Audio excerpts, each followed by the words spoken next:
السلام عليك يا حبيب الله. الصلاة والسلام عليك يا نبي الله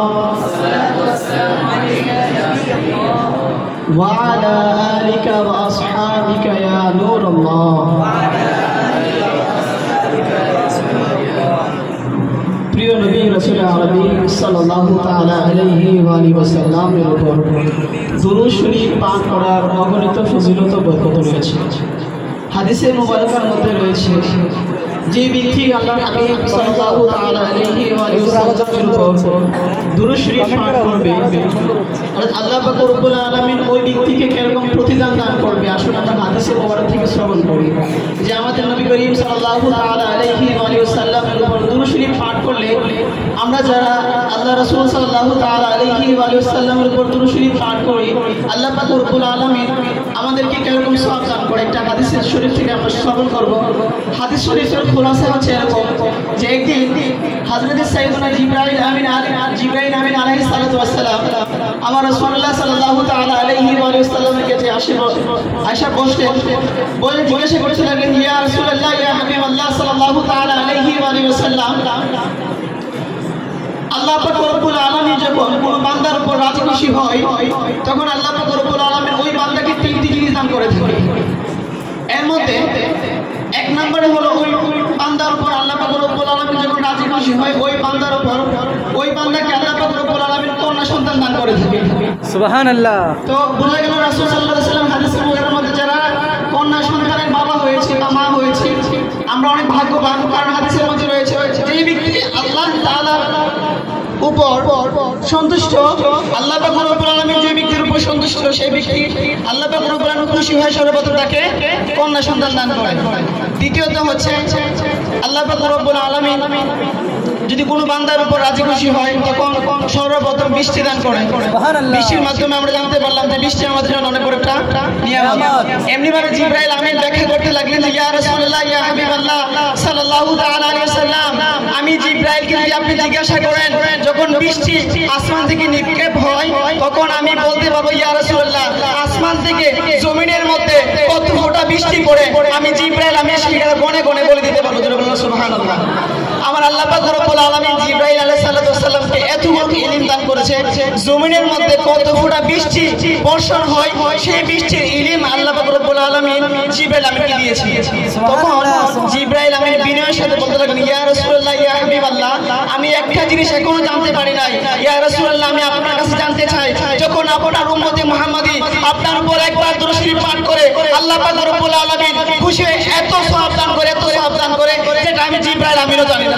সুবহানাল্লাহ সুবহানাল্লাহ। আমরা যদি একবার দুরূদ শরীফ পাঠ করি আল্লাহ পাক রব্বুল আলামিন আমাদের উপর রাজি খুশি হয়ে আল্লাহ পাক রব্বুল আলামিন আমাদেরকে এত সওয়াব দান করে সেটা জিবরাইল আমিনও জানে না। অথচ জিবরাইল আমিন বলে যে জমিনের মধ্যে কতগুলো গাছপালা রয়েছে, জমিনের মধ্যে কতগুলো গাছপালার মধ্যে কতগুলো ডাল রয়েছে এবং কতগুলো পাতা রয়েছে, আমি জিবরাইল আমিন সেগুলো জানি। অর্থাৎ আমরা যখন আল্লাহ রাসূল সাল্লাল্লাহু তাআলা আলাইহি ওয়া সাল্লামের উপর দুরূদ শরীফ পাঠ করি আল্লাহ পাক রব্বুল আলামিন আমাদেরকে এমন পরিমাণে নেকি দান করে, এমন পরিমাণে আমাদের নামায় আমলের মধ্যে সওয়াব দান করে সেটা জিবরাইল আমিনও জানে না। কাজেই আমাদের উচিত প্রিয় নবী রাসূল আরবি সাল্লাল্লাহু তাআলা আলাইহি ওয়া সাল্লামের উপর বেশি থেকে বেশি পরিমাণ দুরূদ শরীফ পাঠ করা। আচ্ছা যাই হোক, আমি এখানে মাশাআল্লাহ আমাদের হুজুররা কারবালার শানে অনেক হাদিস বর্ণনা করেছেন, অনেক সুন্দর সুন্দর ঘটনা বলেছেন। আমি একটা হাদিস বর্ণনা করব এবং এটা তাফসীর করব।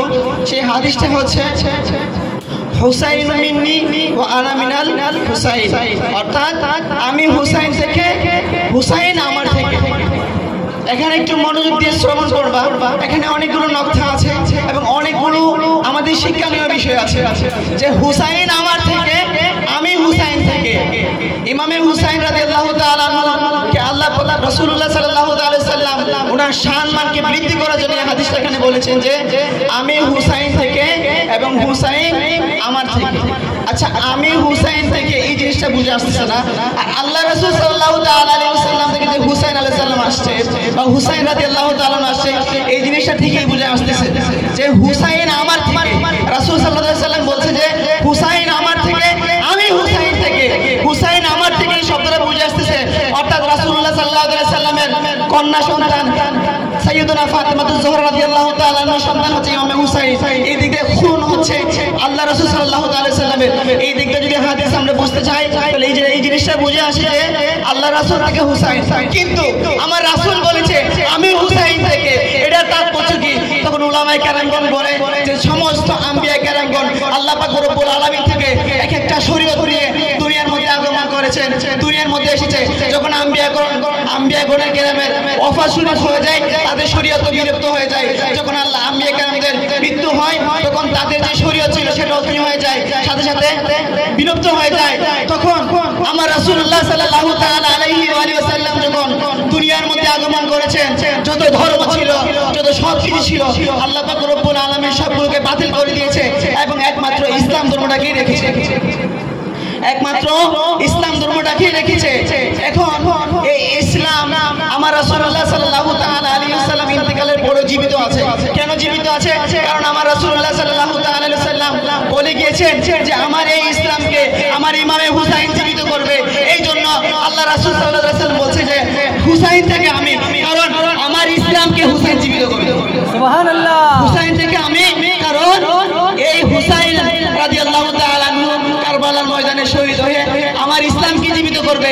এই জন্য এই হাদিসের তাৎপর্য হচ্ছে যে আমি হুসাইন থেকে এবং হুসাইন আমার থেকে, অর্থাৎ আমি হুসাইন থেকে কিভাবে হলো? কারণ এই ইসলাম যেটা আল্লাহ পাক রব্বুল আলামিন আমাদের প্রিয় নবী রাসূল আরবি সাল্লাল্লাহু তাআলা আলাইহি ওয়া সাল্লামকে দান করেছে, সেই ইসলামকে ইমাম হুসাইন জীবিত করার কারণে আল্লাহ পাক রব্বুল আলামিন রাসূল সাল্লাল্লাহু তাআলা সাল্লাম বলেছে যে আমি হুসাইন থেকে। এটা হচ্ছে ইমামে হুসাইন। এই জন্য খাজা মঈনুদ্দিন চিশতি রাহমাতুল্লাহি তাআলা বাদশাহ আস্তে হুসাইন এরকম ভাবে উনি একটা কবিতা রেখেছেন যে বাদশাহ আস্তে হুসাইন, শাহ আস্তে হুসাইন, বাদশাহ আস্তে হুসাইন, দিন পাড়া আস্তে হুসাইন। অর্থাৎ দিনের বাদশাহ হচ্ছে ইমামে হুসাইন, দিনকে জীবিত করেছে ইমামে হুসাইন রাদিয়াল্লাহু তাআলা। এই যে কারবালার মাধ্যমে দিয়ে এসে আমরা ইমামে হুসাইন রাদিয়াল্লাহু তাআলা ইসলামকে কিভাবে জীবিত করেছে, কারণ এই যে ছিল লম্পট, এই যে ছিল জোয়াবা, এই যে ছিল সুরকুর, এই যে ছিল ফুসকুর, এই যে মেয়ে নিয়ে নাচানাচি করতো, এই যে দুল বাজনা নিয়ে নাচানাচি করতো। কারণ ইমামে হুসাইন রাদিয়াল্লাহু তাআলা চিন্তা করতে লাগলেন যে আমার নানার ইসলামকে যদি আমি এই যে হাতে সঁপে যাই, আমি যদি এই যে হাতে প্রায় গ্রহণ করি, তাহলে ইসলামের যে সৌন্দর্য রয়েছে, আল্লাহ পাক রব্বুল আলামিন ইসলামের মধ্যে যে যে বিধানগুলো দিয়েছে, সেই বিধানগুলো এই ইজিতে সবগুলো কি করবে, নিজের মন গড়ার মতো যেগুলো ইজিতে করেছে, অর্থাৎ গান বাজনা, অর্থাৎ নাচানাচি করা, মদ পান করা, ঘুষ খাওয়া, সুদ খাওয়া, সেইগুলো ইজিতে কঠোরভাবে একদম এলানিয়াভাবে সেগুলোকে জায়েজ করে দেবে। এই জন্য ইমামে হুসাইন রাদিয়াল্লাহু তাআলা বলেন যে আমি এদের হাতে হাত দিব না, বরঞ্চ যদি আমি শহীদ হয়ে যাই আমার নানার ইসলাম কি করব, জীবিত করব। এই জন্য আল্লাহ রাসূল সাল্লাল্লাহু তাআলা আলাইহি ওয়াসাল্লাম বলেছে যে আমি হুসাইন থেকে এবং হুসাইন আমার থেকে। এখন আমরা বুঝতে পারলাম যে এই হাদিসের তাৎপর্য হচ্ছে যে ইমামে হুসাইন থেকে তো রাসূল সাল্লাল্লাহু আলাইহি ওয়াসাল্লাম থেকে তো ইমামে হুসাইন আসে, এই জিনিসটা বুঝে আসে। কিন্তু হুসাইন থেকে রাসূল, এই জিনিসটা আমরা তখনই বুঝতে পারবো যখন আমরা কারবালাকে বুঝতে পারবো। কারণ ইসলাম জিন্দা হতা হয় হর কারবালা কে বাদ, অর্থাৎ ইসলাম জীবিত হয়েছে কারবালার পরে, ইসলাম জীবিত হয়েছে কারবালার পরে। এই জন্য আল্লাহ রাসূল সাল্লাল্লাহু তাআলা আলাইহি ওয়াসাল্লাম ইমামে হুসাইনকে বলেছে যে আমি হুসাইন থেকে এবং হুসাইন আমার থেকে। কাজেই আল্লাহ পাক রব্বুল আলামিন আমাদের সকলকে যেন ইমামে হুসাইন রাদিয়াল্লাহু তাআলা আনহু মহব্বত এবং ওনার ভালোবাসা আমাদের নিজের জীবনে ধারণ করে যেন আমরা আমাদের জীবনকে অতিবাহিত করতে পারি। সকলে বলুন আমিন। ওয়া আখিরু দাওয়ানা আলহামদুলিল্লাহি রাব্বিল আলামিন। আসসালামু আলাইকুম ওয়া রাহমাতুল্লাহি ওয়া বারাকাতুহু।